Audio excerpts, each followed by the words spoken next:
अच्छा हारिस, आपके कप्तान बाबर आजम, एक बहुत बड़ा रोल होता है उनका हर टीम में, चाहे वो कौमी टीम हो या पेशावर ज़ल्मी हो। रीसेंट पास में उनकी परफॉर्मेंस से नहीं आ रही। क्या उनकी परफॉर्मेंस ना होना इम्पैक्ट कर रहा है पेशावर ज़ल्मी की, ये जो दो आपने मैचेस खेले हैं? सर परफॉर्मेंस तो हो जाएगी, लेकिन हमें एज अ बॉलिंग यूनिट थोड़ा सा बेहतर करना पड़ेगा, क्योंकि जब आपके दोनों मैचों में 200 लगा हो तो बंदा फिर उस तरह खेल नहीं पाता, वो अपने नेचुरल गेम से शायद थोड़ा हट जाता है। लेकिन हमें पूरा बिलीव है इंशाल्लाह बाबर भाई कम बैक करेंगे और अगले मैचों में रन्स करते हुए नजर आएंगे। अरे सभी आप रिसेंटली पाकिस्तान टीम की भी कैप्टनसी करके गए और पेशावर ज़ल्मी की जो परफॉर्मेंस देखी जाए तकरीबन मिलती जुलती है। क्या आप समझते हैं कि आपके पास अगर फास्ट बॉलर्स की बात की जाए जिस तरह मोहम्मद अली और अली रज़ा की परफॉर्मेंस देखी जाए, एहसानुल्लाह जो रिजर्व में उनकी जगह बनती है पाकिस्तान आपकी टीम में? सर आपको पहले जो आपने पिक किए थे 18-17 लड़के, पहले चांस उन्हीं का बनता है।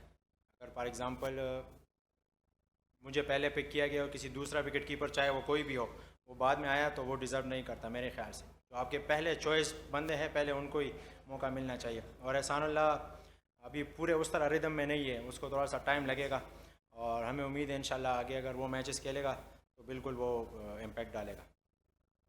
हारिस, बाबर और रिजवान के टी20 से ड्रॉप होने के बाद आप और साइम अयूब को पाकिस्तान की टी20 का फ्यूचर समझा जा रहा है, लेकिन जिस तरह से आप पाकिस्तान टीम के अंदर ओपनिंग करते हुए आ रहे हैं और यहाँ पे नंबर 4 नंबर 3 आपका डिफरेंट नंबर यहाँ पे हो रहा है, तो क्या समझते हैं कि जब पूरा सीज़न आप डोमेस्टिक के अंदर या PSL जिसको प्रेफरेंस दी जाती है, पाकिस्तान की टी20 टीम की सिलेक्शन होती है, तो यहाँ पे आप जिस नंबर पे खेलते हैं, जब टी20 टीम में जाते हैं पाकिस्तान में, वहाँ पे थोड़ा सा मुश्किल होता है आपको उस नंबर पे एडजस्ट करना खुद को? मुझसे बात की गई है और चूँकि न्यूजीलैंड टूर में फ़खर और साइम नहीं थे, तो अगर वो वापस आएंगे तो मुझसे बिल्कुल बात की गई है कि आप तीसरे या चौथे नंबर पे खेलोगे। तो मेरा रोल डिफाइन है और इसीलिए मैं तीसरे चौथे पे ही खेल रहा हूँ, क्योंकि आगा सलमान भी है और जब साइम और फ़खर आएंगे तो वो आपको ओपनर नज़र आएंगे। अस्सलाम वालेकुम हारिस। अस्सलाम वालेकुम हारिस, अबू बकर तार फ्राम क्रिकविक।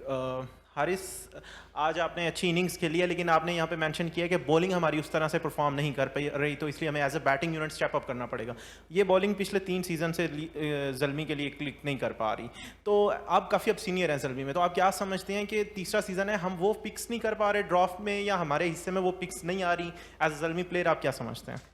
मुझे लगता है हमने चांसेस तो बहुत लिए, लेकिन वो पिक्स भी नहीं आ रही। एक हमें अचानक से ऑलराउंडर चला गया, फास्ट बॉलिंग ऑलराउंडर कार्बन बोश की सूरत में, तो उस तरह की पिक्स भी नहीं आ रही। और दूसरी बात है कि हमें प्लाटिनम के वो जो चीज़ है ना वो कवर है, उधर उधर भी प्लेयर मौजूद है, उधर हमने बैट्समैन कवर किए। तो समटाइम पिक्स का भी मसला होता है। लेकिन रही बात बॉलिंग की, तो ये अच्छे बॉलर है। मोहम्मद अली ने पिछले साल बहुत अच्छी बॉलिंग की। अली रज़ा इमर्जिंग आपका बहुत बड़ा फैक्टर है कि आपको एक अच्छे इमर्जिंग फास्ट बॉलर मिले या स्पिनर जो भी मिले, वो आपका काफ़ी रोल अदा करता है। मुझे उम्मीद है इंशाल्लाह, थोड़ी सी इनसे बात करनी पड़ेगी, अभी 4 दिन का रेस्ट है, ये वेल रिकवर कर जाएंगे, रेस्ट कर जाएंगे, तो इंशाल्लाह 19 को ये तगड़ा आएंगे। अस्सलाम वालेकुम हारिस, मोहम्मद एजाज़ फ्रॉम पाक पैशन। आज आपकी स्पिन के अगेंस्ट गेम काफ़ी इम्प्रूव नज़र आई है, तो इस बारे में थोड़ा सा बताएं कि कोई स्पेशल प्रिपरेशन की है आते हुए, क्योंकि नॉर्मली लोग ये समझते हैं कि आप पेस के ऊपर ज़्यादा कंफर्टेबल लगते हैं, लेकिन आज आपने शो किया कि स्पिन के अगेंस्ट भी आपकी गेम जो है वो अच्छी है, तो इसके बारे में।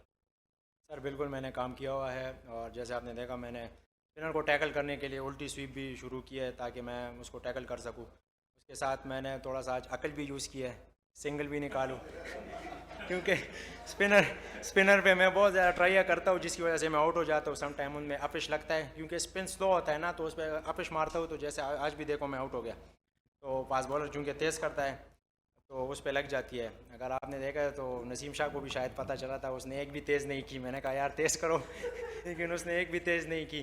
तो बिल्कुल स्पिन पे अपनी गेम इम्प्रूव की है, और लोगों से पूछते रहते हैं। बिल्कुल हमें भी आपकी बातें पहुंचती है कि यार इसको इस चीज़ पे काम करना चाहिए, बिल्कुल करते हैं हम, एक्सेप्ट करते हैं अपनी गलतियाँ और उस पर काम करते हैं। Last question please. जी Haris, this is Amir Hamza from Zalmi TV. अच्छा हारिस, ये बताएं कि किसी पॉइंट पे ये ख्याल आया था कि सेंचुरी मुकम्मल कर लूँ अपनी, काफ़ी पास आप आ गए थे, तो उस टाइम पे आपका क्या थिंकिंग प्रोसेस था? सर थिंकिंग प्रोसेस यही था कि जितना अपने टीम के लिए कर सकता हूँ, अगर अपनी सेंचुरी का सोचता तो मैं आराम से सिंगल भी निकाल सकता था और अपनी 100 कर जाता, क्योंकि तीनों और रहते थे। लेकिन कोशिश यही की कि टीम के लिए मैक्सिमम करूँ, तभी मैंने ट्राई लिया। और रन रेट का सोच रहा था, क्योंकि ये बाद में काम आने हैं, क्योंकि जितना डिफेंसिव चेस तो नहीं हो सकता, 3 में 100 नहीं हो सकता था, लेकिन कोशिश की कि 3 में 40-45 के करीब हो, ताकि वो जो हारने की वो है ना वो कम हो बाद में, क्योंकि रन रेट ने काम आना है। हारिस अहमद BTV स्पोर्ट्स से ये आपसे पूछना है कि पेशावर ज़ल्मी नो डाउट बहुत अच्छी साइड है, कभी कभी क्या होता है कि आगाज़ थोड़ा सा मुश्किल हो जाता है। आपको शॉर्ट कमिंग्स क्या अपनी टीम की अभी दिखी पहले 2 मैचेस में, कि आपको ऐसा आपको फील हुआ कि आगे हमें ये चीज़ बेहतर करनी चाहिए अगर हमने एक विक्ट्री की तरफ हमने जाना है? देखिए, अगर दोनों मैच देखें तो दोनों साइड से दोनों पावर प्लेस, बॉलिंग में बैटिंग में, ये अगर बेहतर हो जाए ना, एज अ बॉलिंग यूनिट भी एज अ बैटिंग यूनिट भी, क्योंकि हम बैटिंग में विकेटें गंवा रहे हैं और बॉलिंग में रन्स दे रहे हैं, तो वहाँ से मोमेंटम दूसरी टीम को शिफ्ट हो जाता है। तो मुझे जो लगता है ये 2 चीज़ें हैं ना, जो दोनों साइडों की, बैटिंग में भी पावर प्ले और बॉलिंग में भी पावर प्ले, ये अगर हम कैश कर जाए ना तो हम आसानी से मैच जीत सकते हैं। हारिस, आज आपने बहुत अच्छी बैटिंग की, आपको मुबारक, बहुत अच्छी इनिंग्स थी आपकी। मुझे ये बताइएगा, आप ये समझते हैं कि कुछ बॉलिंग डिपार्टमेंट भी लैग कर रहे हैं, बहुत ज़्यादा रन्स लीक हो रहे हैं, फास्ट बॉलर्स को अगर आप देखें बहुत ज़्यादा रन्स लीक कर रहे हैं, स्पिन डिपार्टमेंट में आप समझते हैं कि एक स्पिनर की कमी थी, सुफियान मुकीम के साथ अगर एक और स्पिनर होता तो रन रोके जा सकते थे? सर, आज हमने एक्स्ट्रा स्पिनर खिलाया था, जॉर्ज लैंडे को हमने खिलाया था, लेकिन मुझे लगता है कि बिल्कुल बहुत ज़्यादा लेग कर रहे हैं, थोड़ा सा हमें विकेट को असेस करने में मुश्किल हो रही है। ये वो वाली पिंडी पिच नहीं है कि हम, माइंडसेट डिपेंड करता है कि हम वही आए हुए कि बस फास्ट बॉलर के ये 240 वाली पिंडी है, ये 240 वाली पिंडी नहीं है, उनको ग्रेड जाता है बहुत, हालांकि ये 180-190 वाली पिंडी पिचेस है, क्योंकि अब 5वां 4था महीना चल रहा है और ये वो वाली जनवरी फरवरी नहीं है कि बल्ले पे बॉल आएगा और छक्के होंगे। हमें as a bowling unit step up करना पड़ेगा और थोड़ा सा अकल यूज़ करनी पड़ेगी कि हमने कैसे बॉलिंग करनी है, दूसरी टीमों से भी सीखना है। तो एज अ लर्निंग कर रहे हैं, इंशाल्लाह कोशिश करेंगे एज अ कीपर मैं जितना उनको बता सकता हूँ, क्योंकि कीपर को ज़्यादा पता चलता है या दूसरों से भी पूछा जा सकता है कि यार इस पिच पे कैसे बॉलिंग करनी है। तो इंशाल्लाह मुझे उम्मीद है वो अडॉप्ट कर जाएंगे, ये बॉलर एक्सपीरियंस है, जैसे अलजारी ने पिछले मैच से आज बेहतर बॉलिंग की, तो वो एक पॉजिटिव था। हारिस एहसन अब्बास यार, पिछले मैच में भी हमने देखा बॉलिंग की तो आपने बात बता दी, चेस करते हुए क्या प्रॉब्लम फेस आ रही है, पिच का बिहेवियर कैसा है, और अगले मैच के लिए बताइएगा आपको लगता है कि बैटिंग ऑर्डर में थोड़ा बहुत शफल होगा? आज के मैच में हमने देखा कि मिच ओवंस जो है वो ऊपर आके 1 डाउन के लिए, जो कि आपकी प्लेसमेंट थी, तो क्या आपकी जो है चॉइस के मुताबिक हुआ, आपसे मशवरा किया गया था या नहीं? और अगले मैच के लिए बताइएगा क्या समझते हैं बैटिंग ऑर्डर में क्या चेंजेस होंगी?